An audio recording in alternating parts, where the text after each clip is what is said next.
ഹമാസിൻ്റെ സമ്പൂർണമായ കീഴടങ്ങൽ അങ്ങനെ വിശേഷിപ്പിക്കാം നമുക്ക് ഈ ഒരു സമാധാന പദ്ധതിയെ, ഗാസ സമാധാന പദ്ധതിയെ.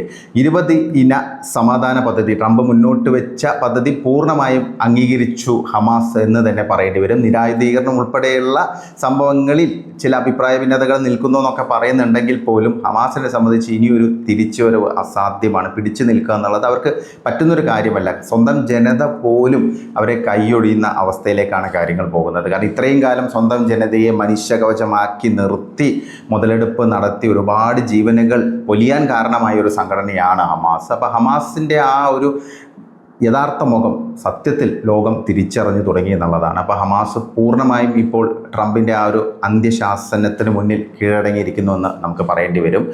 ഞായറാഴ്ച വൈകിട്ട് 6 മണിക്ക് മുമ്പ് ഗാസ സമാധാന പദ്ധതി, 20 ഇന ഗാസ സമാധാന പദ്ധതി അംഗീകരിച്ചില്ലെങ്കിൽ മുച്ചൂടും മുടിക്കുമെന്നായിരുന്നു ട്രംപിൻ്റെ ഭീഷണി. ഹമാസിനെ സംബന്ധിച്ച് ഏറ്റവും വലിയ കീഴടങ്ങൽ എന്ന് പറയുന്നത് അവർ ഗസയുടെ അധികാരം കൈമാറാൻ, ഭരണം കൈമാറാൻ തയ്യാറായിരിക്കുന്നു എന്നുള്ളതാണ്.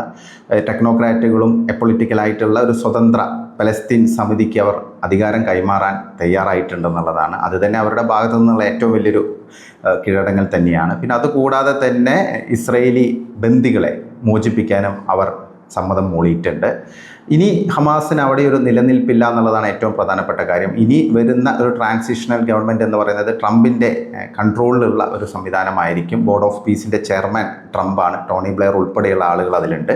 ഗാസയുടെ പുനർനിർമ്മാണം ഉൾപ്പെടെയുള്ള കാര്യങ്ങളാണ് അവരുടെ പ്രധാനപ്പെട്ട അജണ്ടയെങ്കിലും ഇനിയുള്ള നിയന്ത്രണം, ഗാസ സ്ട്രിപ്പിൻ്റെ നിയന്ത്രണം പൂർണ്ണമായും ഇസ്രയേലിന് കൂടി പങ്കാളിത്തമുള്ള ഒരു സംവിധാനത്തിലേക്ക് പോകുന്നു എന്നുള്ളതാണ്. ഇസ്രയേൽ ഘട്ടം ഘട്ടമായി സൈന്യത്തെ ഗാസയിൽ നിന്ന് പിൻവലിക്കാൻ തയ്യാറാകും എന്നൊക്കെയാണ് പറയുന്നത്. പക്ഷെ അങ്ങനെയാണെങ്കിൽ പോലും നമുക്കറിയാം അമേരിക്കയും ഇസ്രയേലും തമ്മിലുള്ള ബന്ധം. കാരണം അമേരിക്ക ഒരിക്കലും ഇസ്രയേലിനെതിരെ ഒരു നടപടിയും എടുക്കില്ല എന്നുള്ളതാണ്. ഇസ്രയേലിൻ്റെ എല്ലാ നടപടികളും അല്ലെങ്കിൽ അറ്റാക്കുകളും എല്ലാം അമേരിക്കയുടെ കൂടി സമ്മതത്തോടെയാണെന്നുള്ളതൊരു വസ്തുതയാണ്. ലോകക്രമത്തിൽ എല്ലാവർക്കും അറിയുന്ന ഒരു കാര്യം തന്നെയാണ്. പ്രത്യേകിച്ച് അമേരിക്കയിൽ നിർണായക സ്വാധീനമുള്ളൊരു വിഭാഗമാണ് ജൂത സമൂഹം.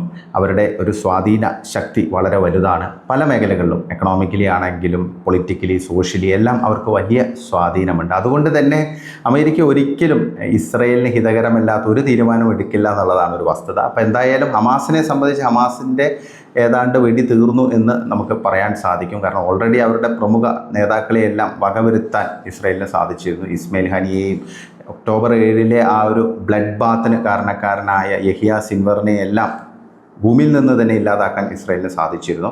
ഹമാസിനെ സംബന്ധിച്ച് ഹമാസിന് വേറൊരു ഓപ്ഷൻ ഇല്ല എന്നുള്ളതാണ്. കാരണം ഒന്ന്, സ്വന്തം ജനങ്ങൾ അവർക്കെതിരായി.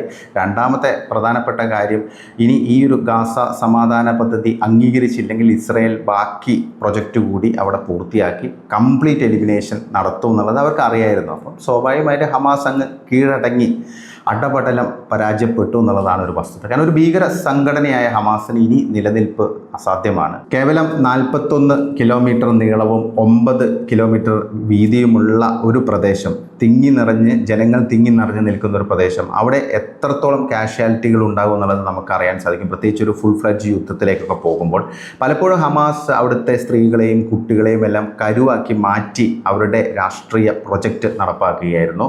അവരെ സംബന്ധിച്ച് അവർക്ക് അന്താരാഷ്ട്ര ലോബിയിൽ നിന്ന്, അതായത് പ്രത്യേകിച്ച് ഇസ്ലാമിക രാഷ്ട്രങ്ങളിൽ നിന്നൊക്കെ പരമാവധി പണം സമാഹരിക്കുക, സുഖ ജീവിതം നയിക്കുക എന്നുള്ളതൊക്കെയായിരുന്നു അവരുടെ ലക്ഷ്യം. പ്രത്യേകിച്ച് ഹമാസിൻ്റെ നേതൃത്വം ആ രീതിയിലാണ് പോയിരുന്നത്.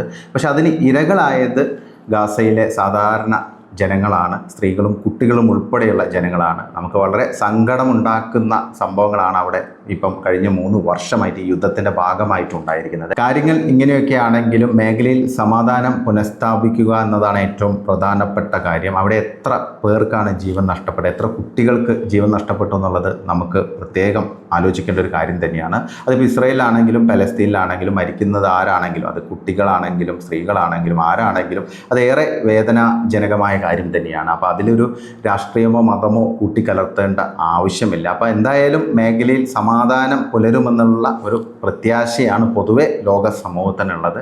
എന്തായാലും നമുക്ക് കാര്യങ്ങൾ വളരെ വിശദമായി തന്നെ കാത്തിരുന്ന് മനസ്സിലാക്കാം.